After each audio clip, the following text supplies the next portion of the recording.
पिछले करीब 20 सालों से बिहार की राजनीति में नीतीश कुमार न्यूक्लियस की तरह रहे हैं। खुद को समाजवादी विचारधारा से जुड़ा बताने वाले नीतीश कुमार नरेंद्र मोदी के उभार से पहले तक एक हद तक अपनी वैचारिक लाइन स्पष्ट रखते थे। वह एनडीए में रहकर भी जो लाइन लेते थे उसमें बीजेपी की नाराजगी की फिक्र नहीं करते थे। लेकिन 2013 के बाद स्थितियां पूरी तरह से बदल चुकी हैं। 2013 के बाद के नीतीश कुमार किसी तरह मुख्यमंत्री की कुर्सी बचाने के लिए हर समझौते को स्वीकार करते नजर आते हैं। कहा जा रहा है कि नीतीश कुमार के लिए अब लड़ाई निर्णायक मोड़ पर पहुंच गई है। कई विश्लेषकों का मानना है कि नीतीश कुमार के लिए वह पोजीशन भी बरकरार रखना आसान नहीं होगा कि कभी एनडीए तो कभी आरजेडी से हाथ मिला लो और मुख्यमंत्री की कुर्सी हासिल कर लो। 2020 के विधानसभा चुनाव में बिहार के पूर्णिया जिले में एक चुनावी रैली को संबोधित करते हुए नीतीश कुमार ने कहा था कि यह उनका आखिरी चुनाव है और अंत भला तो सब भला। नीतीश ने कहा था, और ये जान लीजिए कि यह मेरा आखिरी चुनाव है, अंत भला तो सब भला। लेकिन नीतीश अभी आखिरी चुनाव के मूड में नहीं लग रहे हैं। नीतीश कुमार 72 साल के जरूर हो गए हैं। नीतीश के बाद जेडीयू का क्या होगा? जब नीतीश कुमार ने आरसीपी सिंह को जेडीयू की कमान सौंपी थी तब कहा जा रहा था कि उन्होंने अपना उत्तराधिकार चुन लिया है। लेकिन आरसीपी सिंह पार्टी से बाहर हो चुके हैं। ललन सिंह भी जेडीयू की कमान वापस ले ली गई है उनसे।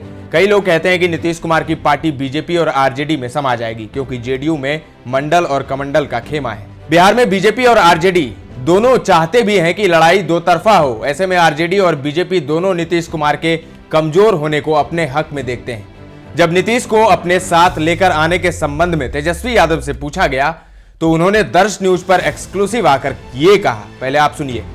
पिछले दिनों आरजेडी सुप्रीमो लालू प्रसाद यादव ने कहा था कि सीएम नीतीश कुमार के लिए दरवाजे खुले हैं और खुला ही रहता है। इसके अलावा आपने भी मन से कहा था कि स्वागत है, तो soft corner CM Nitish Kumar के प्रति नहीं अरे अभी तो पलटी मारे ही है ना, तो फिर पलटी वाला सवाल आ गया।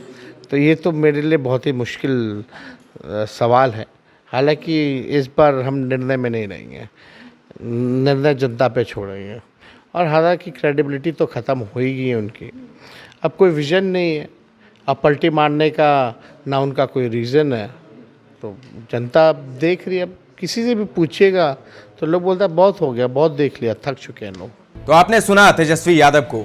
यह सच भी है कि नीतीश कुमार इतनी बार अल्टा पलटी कर चुके हैं कि अब उनकी विश्वसनीयता पर सवाल खड़े हो गए। सवाल ही नहीं बल्कि अब विश्वसनीयता बची ही नहीं है। साल 2015 में नीतीश ने आरजेडी, कांग्रेस और अन्य दलों से हाथ मिलाकर बिहार में पहली बार महागठबंधन बनाया था। यह बिहार का ऐसा गठबंधन था जिसे चुनावों में हरा पाना किसी भी पार्टी या गठबंधन के लिए काफी मुश्किल था। लेकिन नीतीश ने साल 2017 में महागठबंधन का साथ छोड़ दिया और एनडीए में आ गए। फिर साल 2022 में एनडीए को छोड़कर महागठबंधन में आ गए और अब पिछले ही महीने वो वापस एनडीए में शामिल हो गए हैं। नीतीश की इस अस्थिर नीति का जेडीयू के वोटों पर भी असर पड़ने की संभावना जताई जाती है। माना जाता है कि नीतीश के बीजेपी के साथ आने से बिहार में मुस्लिम और सेक्युलर वोटों का विभाजन नहीं होगा। इससे जेडीयू के कई नेताओं के चुनावों पर भी असर पड़ सकता है।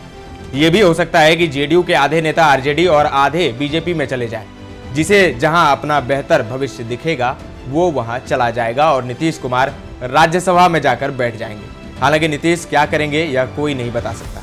नीतीश के महागठबंधन का साथ छोड़ने के बाद आरजेडी नेता तेजस्वी यादव ने भी दावा किया था कि जेडीयू साल 2025 में खत्म हो जाएगी। ऐसी भविष्यवाणी जेडीयू छोड़कर अपनी पार्टी बनाने वाले उपेंद्र कुशवाहा भी कर चुके हैं। तो अब देखिए क्या होता है आने वाले समय में। लेकिन तेजस्वी यादव से जब नीतीश को लेकर पूछा गया कि क्या नीतीश के लिए आरजेडी के दरवाजे खुले हैं, क्योंकि उनके पिता लालू यादव ने कुछ दिन पहले कहा था कि नीतीश के लिए तो दरवाजा खुला ही रहता है। तो जब तेजस्वी से पूछा गया तो तेजस्वी ने कहा कि इस बार वो इस निर्णय में शामिल नहीं होंगे, इस बार जनता तय करेगी। ताजा तरीन खबरों का सिलसिला लगातार जारी है। देखते रहें दर्श न्यूज।